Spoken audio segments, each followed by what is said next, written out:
Hello, astute class with St. Leo University. Dr. Stan Reilly here. I the, these high definition cameras, I'm not so sure I like them very much. They show all the wrinkles and everything, all the gray. But but anyway, whatever. The cameras don't lie, right? But I wanted to take just a few minutes to record a week 6 video announcement for you, mainly because we are here at the beyond the midpoint of our time together, and you're going to be working and turning in this week your second phase of the collective capstone demonstration. So what I really wanted to do was make sure that we had a really good understanding as to what the expectations are for what you need to turn in to me as your reader this week. Okay, so in week 3, you started out with more of a basic foundational broad brush overview of the company, and of course I asked that you include the data charts that we had covered so far in our discussions with regard to Disney, as part of the practice and building up of the the remaining data charts that you'll need to cover for the rest of the capstone demonstration. All right.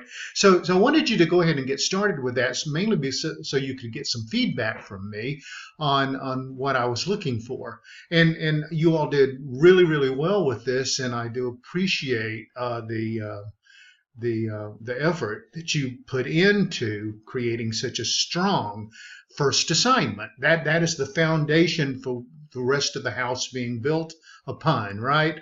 All right.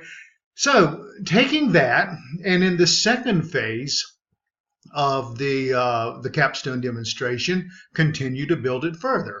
From the first demonstration, include it, and now build on the second part, which would be, of course, the data charts that we have covered since the week 3 passage of time. So what I want you to be sure to do is begin to show a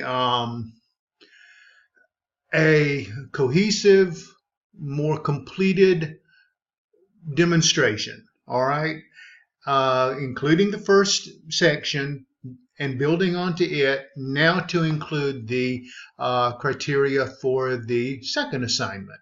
And you're really adding to the data that you've already begun from the first assignment by creating more information about your company in the second assignment.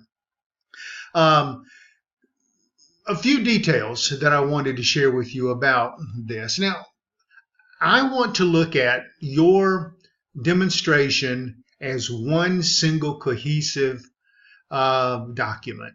So that means don't chop it up into 3 separate sections. Make it flow from one section to the next to the next. All right. And so you want to make sure that all of your data charts and all of your verbiage and all of your headers and subheaders and descriptors and all of that are uniform throughout.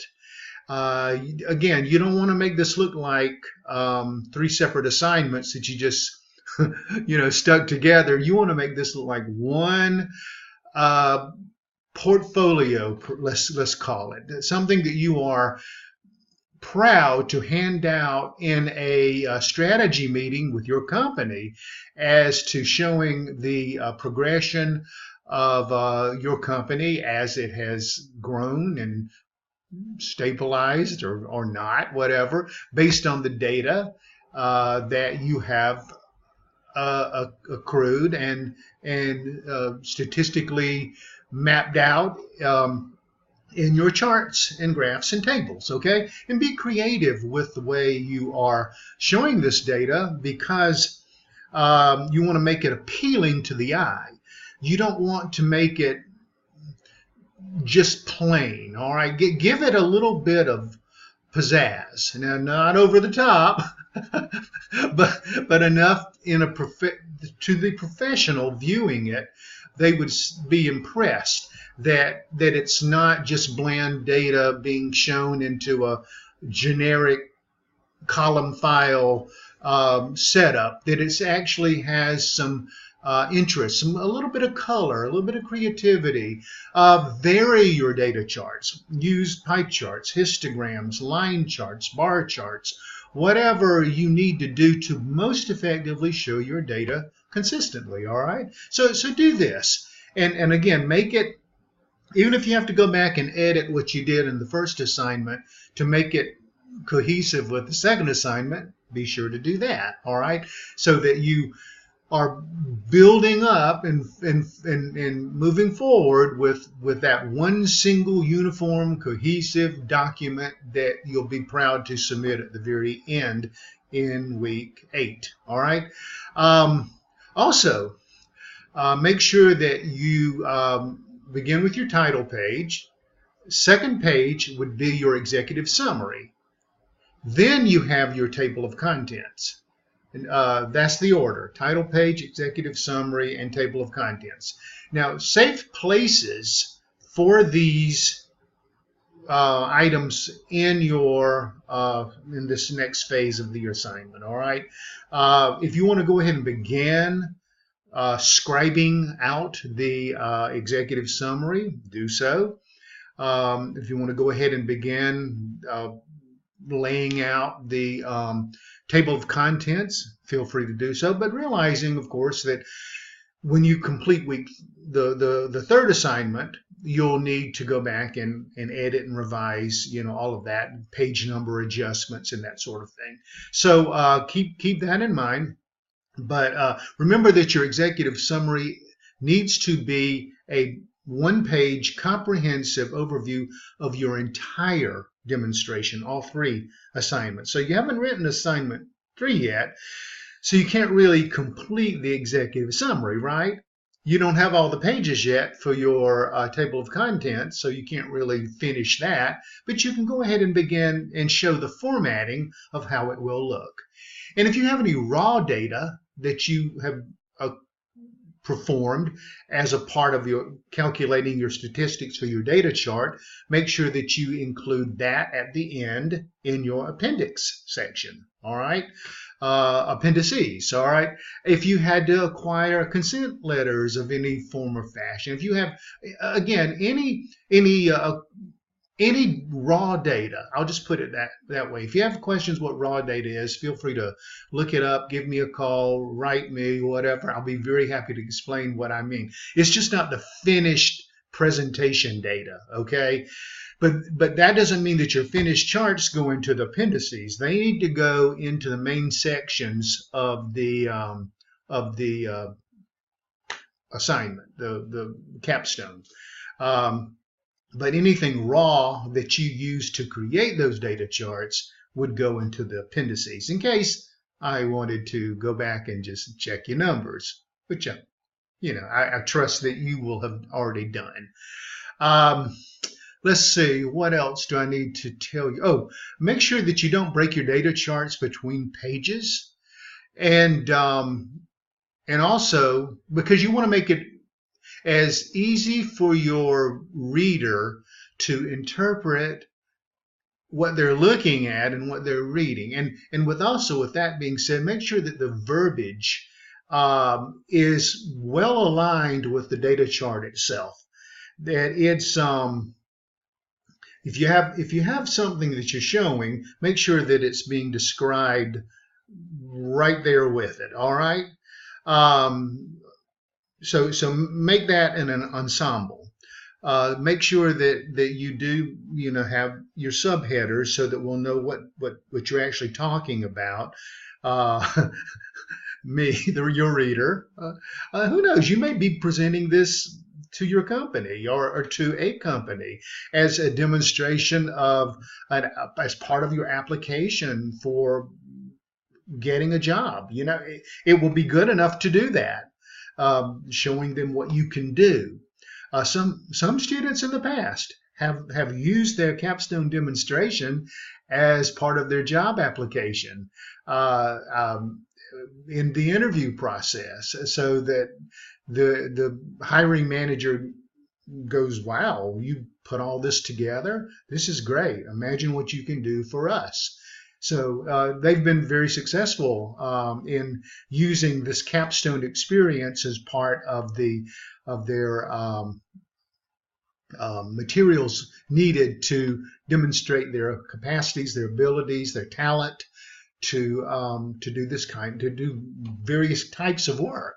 And this is a very a comprehensive assignment, but it's also an opportunity for you to be a bit creative with it and imaginative, and use the numbers and the words, and be articulate and eloquent in your writing, and align everything together and make it use the KISS method, okay?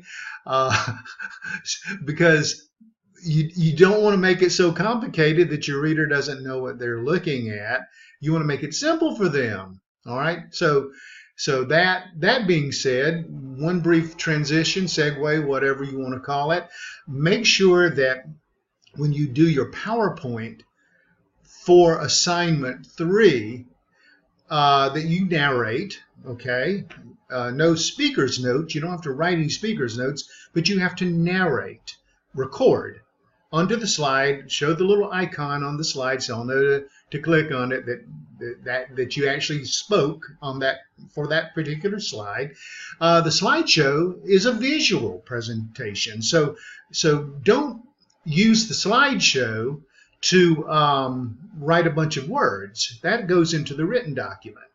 And this, again, I'm talking about the third assignment, week 8. All right, now I've moved from week 2, well, the second assignment, week 6, to the third assignment, week 8. But that's where the ensemble of the finished written capstone and the PowerPoint presentation are submitted together, and narrated by you, and relatively comprehensive narration. But you don't have to go on and on and on, kind of like I'm doing in this message, and you wish I would stop, which I'm going to. But the point I wanted to make was, because PowerPoint is a visual program, you need to put the visual things into the PowerPoint slides, not words, not as many words. Use bullet points to convey verbiage, but that's where your charts and data charts and anything like that would highlight well, show up well. Okay, so just imagine that you're presenting your data to a room full of people and you're using a slideshow.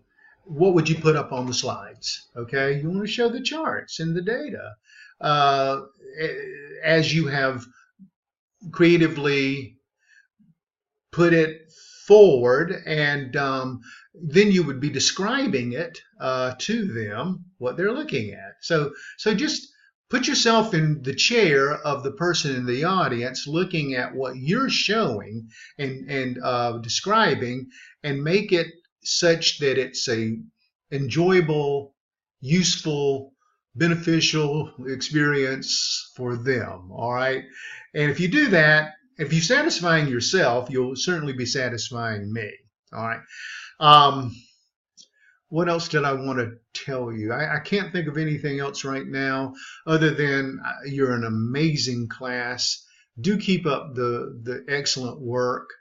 And just the fact that I am here if you need me, if you have any questions, comments, or concerns, keep the discussions lively as you have been doing. And I don't know, I'm just amazed at how well you all are doing in class. And it's going to be of great benefit to you in your future to have acquired the knowledge, yes, but the way to convey knowledge is equally as important. So communication